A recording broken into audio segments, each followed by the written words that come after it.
வணக்கம். அண்ணா யூனிவர்சிட்டியில அந்த பெண்ணுடைய கற்பழிப்பு வழக்கில ஞானசேகரன் அப்படின்ற கைது செய்யப்பட்டான் இல்லையா? எல்லாருக்கும் தெரியும். நான் கூட ஒரு வீடியோ போட்டிருப்பேன். யார் அந்த சார்? அப்படின்ற விஷயம் தமிழ்நாடு முழுக்க பயங்கர வைரல் ஆச்சு. இதுக்கான பதில் கூட நம்ம முதலமைச்சர் ஸ்டாலின் அவர்கள் சட்டசபையில சொன்னார். யார் அந்த சார்ன்றதுக்கு பதில் சொல்லல. அது ஒரு விவாதம் நடந்துச்சு பார்த்தீங்கன்னா. அதாவது ஒரு ஒரு கொடுமையான விஷயம். அவ்வளோ பெரிய யூனிவர்சிட்டியில மாலை நேரத்தில ஒரு பெண்ணுக்கு பாதுகாப்பு இல்லாம வெளியிலேருந்து ஒருத்தன் உள்ளே போய் அந்த பெண்ணை கற்பழிச்சுட்டு அதே வீடியோ எடுத்து அவன் மொபைலில் வச்சிருக்கான்னும்போது அது எவ்வளோ பெரிய தைரியமாக அதை பண்ணியிருக்கானா, அவனுக்கு அவ்வளோ பின்புலம் இருக்குன்றது நல்லாவே தெரியுது. அதாவது அந்த பெண்ணை கற்பழிச்சதுக்கப்புறம் அவன் அங்கேருந்து அவன் மொபைலில் ஃபோனில் பேசியிருந்திருக்கான்றத சொல்கிறாங்க. யாரோ சார்கிட்ட பேசிகிட்டு இருக்கான். சரிங்க சார், பண்ணிட்டேன் சார், முடிஞ்சது சார் அப்படின்னு சொல்லும்போது அந்த பொண்ணு கேட்டிருக்கு. இது அந்த பொண்ணு கம்ப்ளைண்ட்டில் கொடுத்துருக்கு. யாரோ சார்கிட்ட பேசிட்டு தான் சார். இதை மையமாக வச்சு தான் யார் அந்த சார்ன்ற விஷயம் ரொம்ப வைரலாச்சு. இன்னி வரைக்கும் அது யாருன்னு சொல்லலை. கேட்டால் விசாரணையில் இருக்குதுன்னு சொல்கிறாங்க. ஆச்சரியமாக இருக்குது. அதாவது இப்போ நாம் ஒரு ஃபோன் பேசினோம்னாலே நம்மளை அடுத்த 5 நிமிஷம் தமிழகம் சைபர் கிரைம் ஈஸியாக நம்மளை கைது பண்ணிவிடுவாங்க. டெக்னாலஜி அவ்வளோ இருக்குது. தமிழ்நாடு போலீஸ் நம்பர் 1 வர சொல்கிறோம். அதனால் இதை நினச்சோம்னா உடனே பிடிச்சிடலான்றதுக்கான விஷயம் நம்ம தமிழ்நாடு காவல்துறை கிட்ட இருக்குது. ஆனால் இது வரைக்குமே அவள் யார்கிட்ட பேசிகிட்டு இருந்தான்ற விஷயம் வெளியே வராமலே இருக்குது. அடுத்தது இது நடந்து கொஞ்ச நாள்லேயே பார்த்தீங்கன்னா, இப்போ 3 நாளைக்கு முன்னாடி சென்னை ஈசிஆரில் பெண்கள் 3 பெண்களும் ஒரு சின்ன குழந்தையும் 2 சின்ன பசங்களும் காரில் போகும்போது விடியகாலை 4 மணிக்கு ஒரு பெரிய சேசிங் நடந்திருக்கு. இந்த வீடியோ பயங்கர வைரலாக இருக்குது. நிறைய பேர் பார்த்துருப்பீங்களான்னு தெரியல. அதாவது அந்த வீடியோ பார்க்கும்போது நமக்கே அப்படியே ஒரு மாதிரி பதபதப்பாக இருக்குது. உள்ளுக்குள்ளேருந்து வீடியோ எடுத்திருக்காங்க. ஒரு கார் அவங்கள சேஸ் பண்ணி ஓவர்டேக் பண்ணி அந்த கார் இவங்களுக்கு முன்னால் போய் குறுக்கில் இப்படி நிப்பாட்டிடுறான். ரோட்டில் நிப்பாட்டினா உள்ளே 4 பேர் உட்காந்துருக்காங்க. அப்படி திருட்ட மூஞ்சி 4 பேர் மூஞ்சி. அதில் ஒருத்தன் இறங்கி இவங்களோட காரை நோக்கி ஓடி வரான். ஓடி கதவுலாம் அப்படி தட்டுறான். இந்த உள்ள இருக்கிற 5 பேர் அலறாங்க. அப்படியே பயம் கேட்கும் போதே ரொம்ப ரொம்ப ஒரு மாதிரி இருந்தது. அலறிட்டு பின்னால் போனால் பின்னாலேருந்து இன்னொரு காரு, ஃப்ரண்ட்டில் இருந்தது சஃபாரி, பின்னால் இருந்தது ஒரு தார் காரு. இதில் கொடுமை என்னென்னா, அந்த முன்னாடி நின்று இருந்த காரில் ஒரு கட்சி கொடி, அது நம்ம டிஎம்கேவோட கொடி. இப்போது இங்கே தான் பெரிய ட்விஸ்ட்டு. என்னடா இது டிஎம்கே கொடி வச்சுட்டு பண்ணுறாங்கன்னு சொல்லிட்டு பயங்கர வைரலாக போயிட்டுருக்கு அந்த விஷயம். ஆனால் காவல்துறை என்ன சொல்கிறாங்கன்னா, இது வரைக்கும் அவங்கள கண்டுபிடிக்க முடியல அப்படின்னு சொல்கிறாங்க. அதுவும் பெரிய ஆச்சரியமாக இருக்குங்க.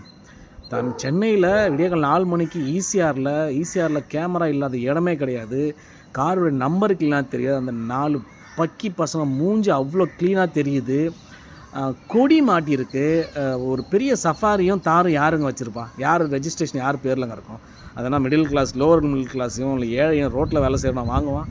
அதே பெரிய புள்ளியோட காராக தான் இருக்கும். இது கண்டுபிடிக்க எவ்வளோ நேரம் ஆகும்? கிடைக்கலன்றாங்க. நடந்து 3 நாள் ஆகிடுச்சு. தனிப்படை அமைச்சிருக்காங்களாம். 5-6 தனிப்படை அமைச்சு தேடிட்டு இருக்காங்களாம். அதாவது பெண்களுக்கு பாதுகாப்பு குறைஞ்சிருச்சுன்றது க்ளீனாக தெரியுது.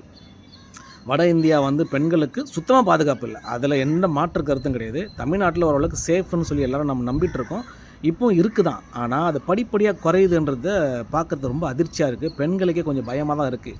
தமிழ்நாட்டில் இப்படி ஒரு நிலவரம் நடந்துகிட்ருக்கு. எவ்வளோ தைரியமாக கட்சி கொடியை மாட்டிட்டு இப்படி பண்ணுவானுங்களேன்னு சொல்லிட்டு ஒரு விஷயம் இப்படி போயிட்டுருக்கும்போது எல்லோரும் எதிர்ப்பு தெரிவிக்கிறாங்க. ஆனால் எனக்கு என்ன ஒரு ஆதங்கன்னா, இந்த பிஜேபி அவர்கள் திரு அண்ணாமலை அவர்கள் ஒரு வீடியோ ரிலீஸ் பண்ணுறாரு. அவர் என்ன சொல்கிறாருன்னா, அந்த முதல் கேஸ், அந்த ஞானசேகரன் கேஸ் விஷயத்தில் ஒரு ப்ரெஸ் மீடியாவில் சொல்கிறாரு, ஞானசேகரனுடைய கால் ரெக்கார்டிங் என்கிட்ட இருக்குது.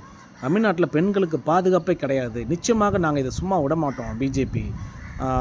அந்த பையனுடைய கால் ரெக்கார்டிங் எனக்கு இருக்குது. ஆனால் காவல்துறை ஏன் வெளியிட மாட்டுதுன்னு சொல்லுது. நான் என்ன சொல்கிறேன்னா, இந்த மாதிரி தவறை தட்டி கேட்குற உரிமை எல்லாருக்கும் இருக்குது. தமிழ்நாடை பொறுத்த வரைக்கும் டிஎம்கேவாக இருந்தாலும் சரி, ஏடிஎம்கே இருந்தாலும் சரி, நிச்சயமாக நம்ம எல்லோரும் தட்டி கேட்போம், கேட்டுட்டு தான் இருக்கிறோம்.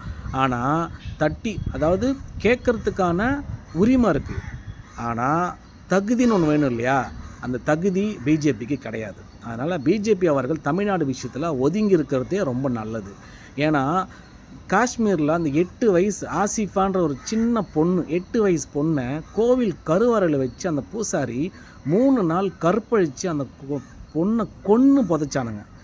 இதுக்கு உடந்தையாக 4-5 பேருக்கு மேலே அதில் இருந்தாங்க. அந்த பூசாரியோடைய அண்ணன் பையன், அந்த பையனுடைய ஃப்ரெண்டு, அதில் ஒரு காவல்துறையும் அதில் இன்வால்வ் ஆகியிருக்கான். அந்த பொண்ணு 8 வயசு பொண்ணை கற்பழிக்கிற விஷயத்தில் இவ்வளோ கொடூரமான விஷயம் நடந்து அவங்களெல்லாம் கைது பண்ண சொல்லி நடவடிக்கை நடந்துட்டு இருக்கும் போது அவங்களுக்கு எதிராக நடவடிக்கை எடுக்கக்கூடாதுன்னு சொல்லிட்டு ஒரு கும்பல் போராட்டம் பண்ணுறாங்க காஷ்மீரில். அந்த கும்பலுக்கு ஆதரவு தெரிவித்தது ஒரு எம்எல்ஏ. ஒரு எம்எல்ஏ இந்த வேலை பண்ணலாமா?